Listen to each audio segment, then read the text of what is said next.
We're here with Derek Thompson, author of Hitmakers and the senior editor at The Atlantic. Derek, welcome. Thank you. First off, quickly your background, because you look, and I'm sure you've heard this before, you look like you're 14. So how did you get here? So Hitmakers is a book that I wrote, came out last year. Paperback just came out about 3 months ago. And it's a book about the science of why we like what we like. To sell something familiar, you want to make it surprising. But to sell something surprising, you want to make it familiar. When Spotify was debuting, was working on the app that became Discover Weekly. You know, it's really popular download of 30 new songs every single week. When they were testing that app internally at first, they wanted it to be all surprising songs by all new artists.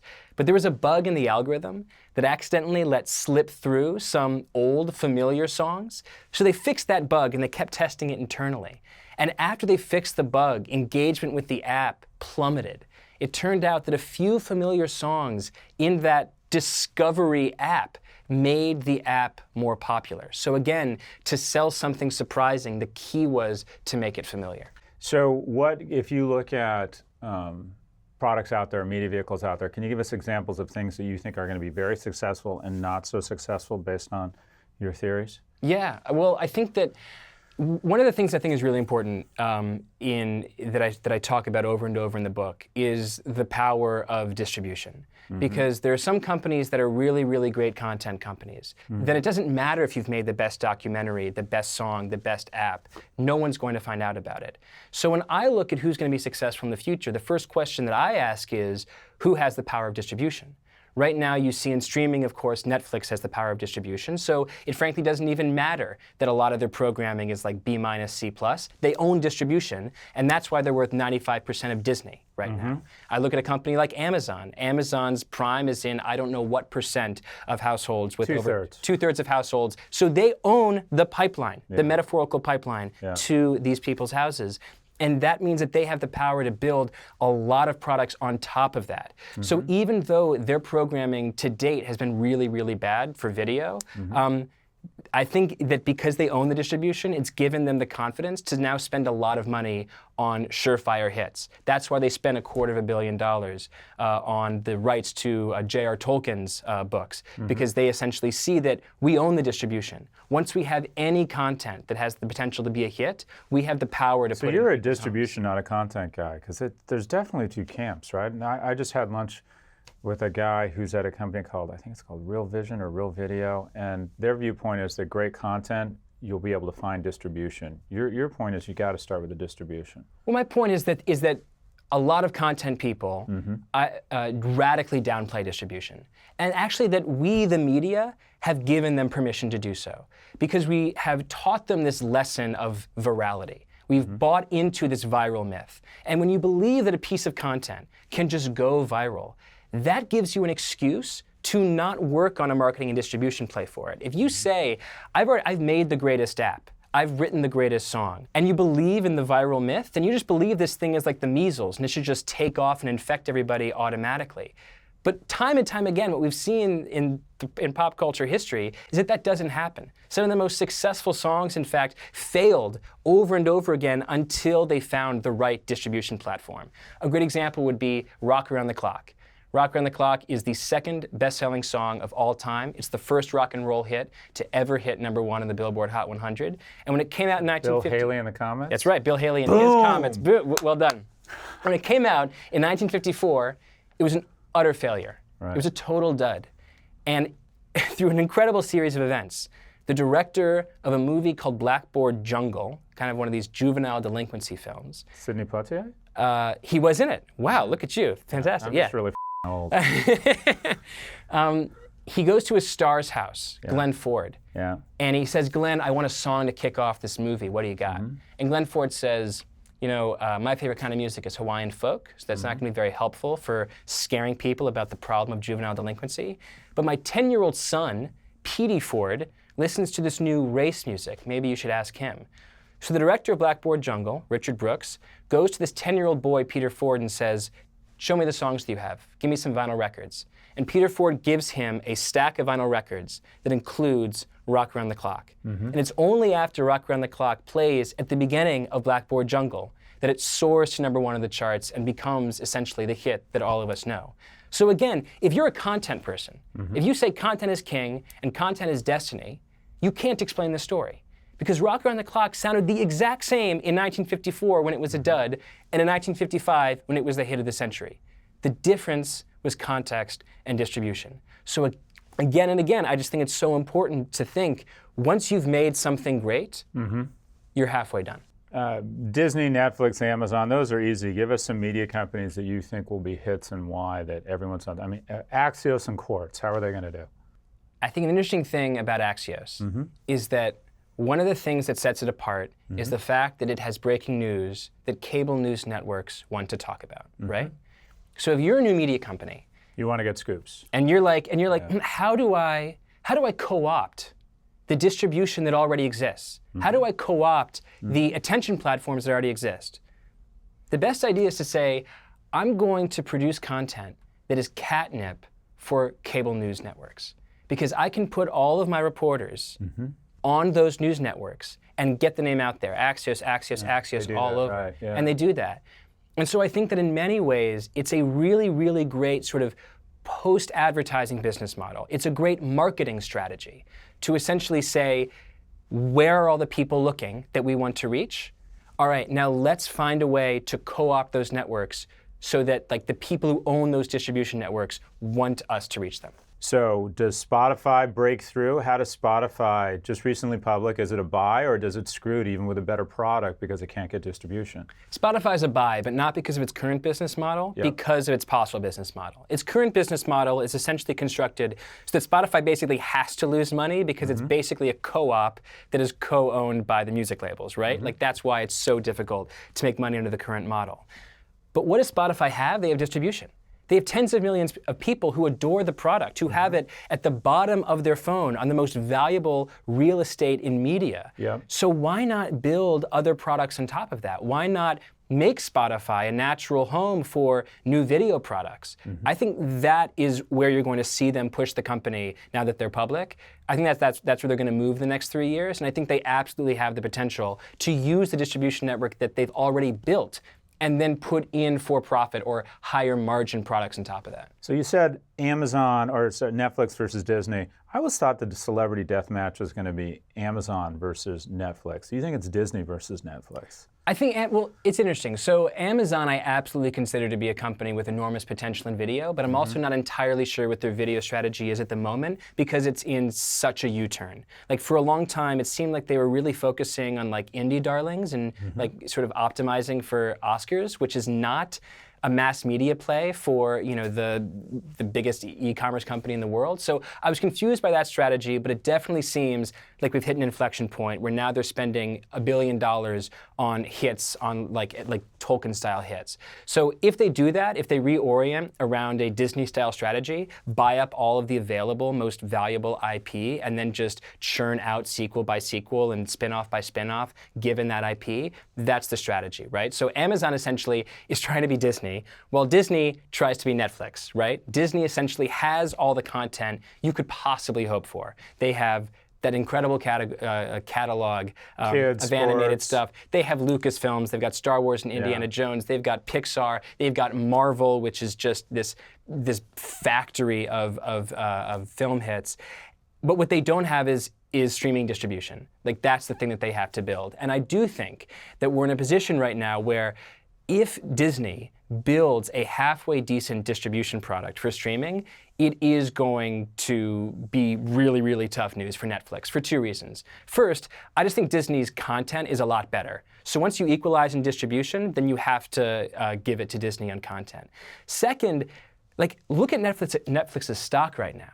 It's 95% as valuable as Disney, even though its profits are 1/10 of Disney's, even though it basically is spending, it could very well lose money this year.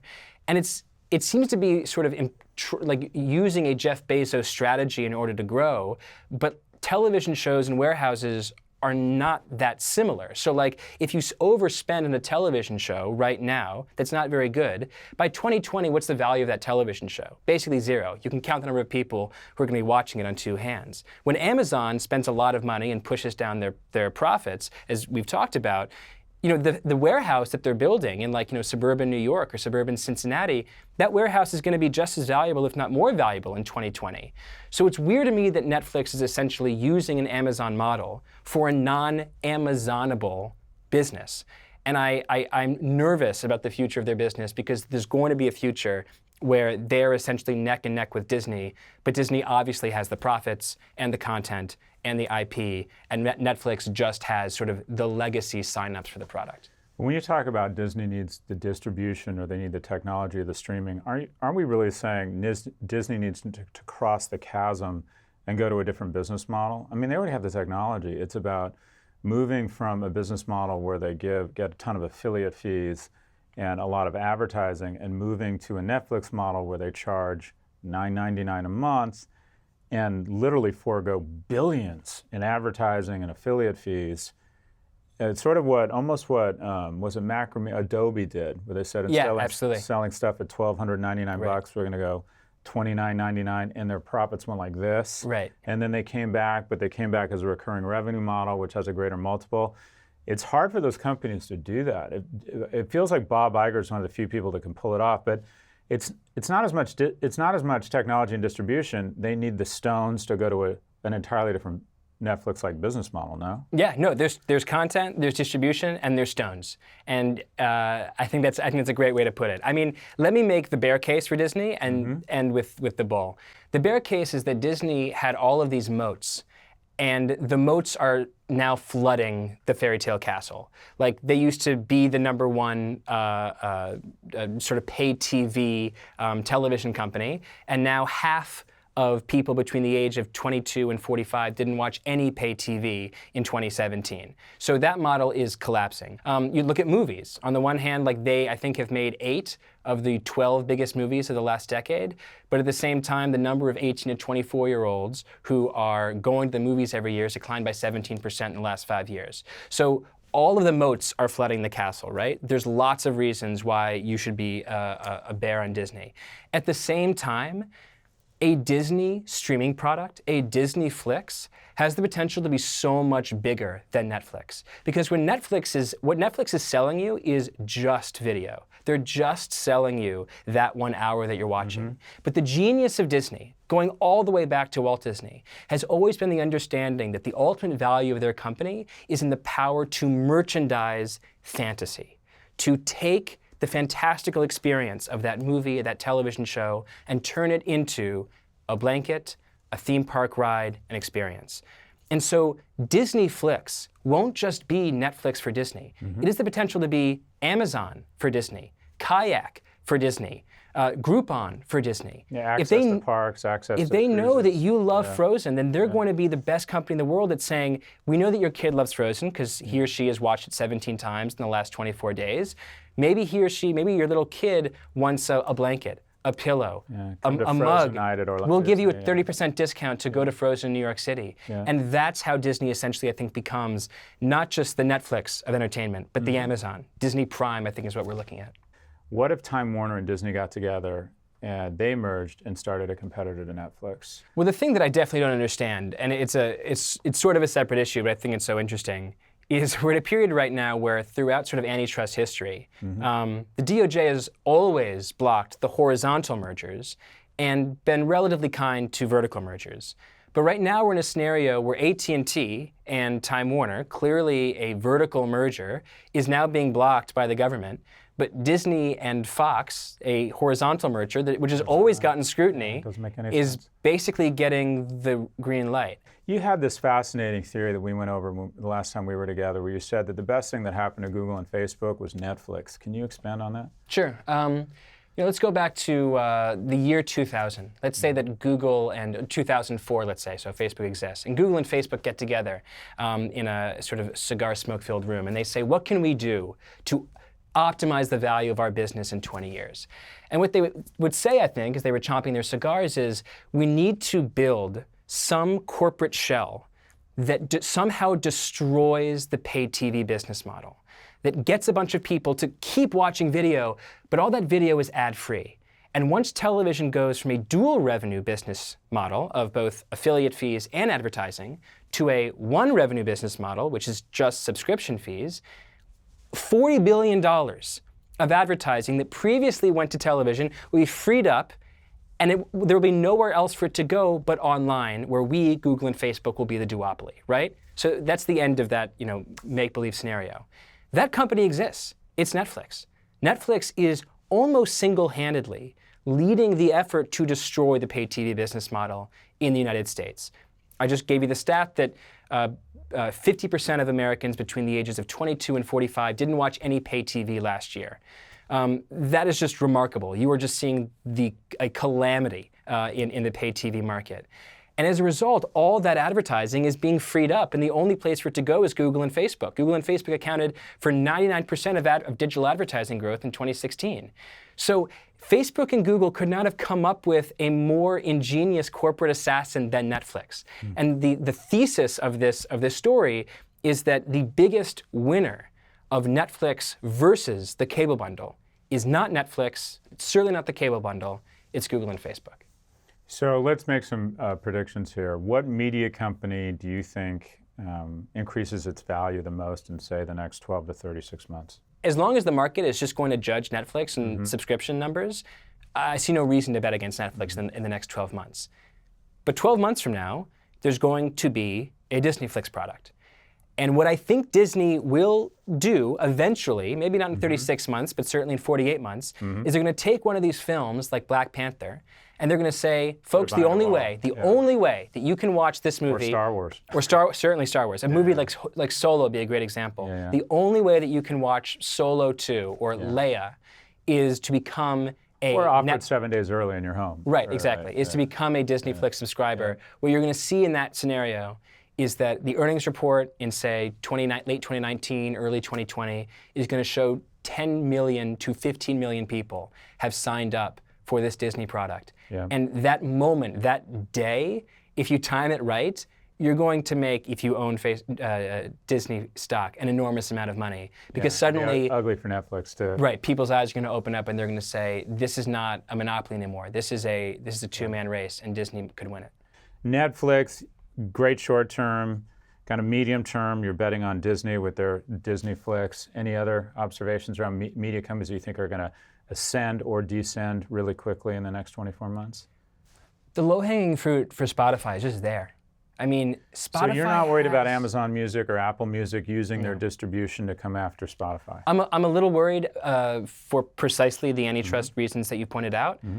My expectation is, my hope in this sort of argument about being a Spotify bull is that we are in an environment right now that is more antitrust than maybe any environment going back to, I don't know, the 70s, the 60s. And as a result, there will be more scrutiny placed on decisions like Apple essentially enacting an Apple tax on Spotify, which should hopefully give Spotify room to breathe. Spotify is an extraordinary product. People adore it all over the world. And it has just, I think people underrate the fact that it has the most important real estate in media, which is that for so many people, it is the part of the phone that is closest to your thumb. It's right there next to texting and email and the web browser. You have distribution that other companies would murder for. I don't see how a group of smart people don't come up with a plan to monetize that by layering a higher profit, a higher margin product on top of music, and that product just has to be video. What about Hulu?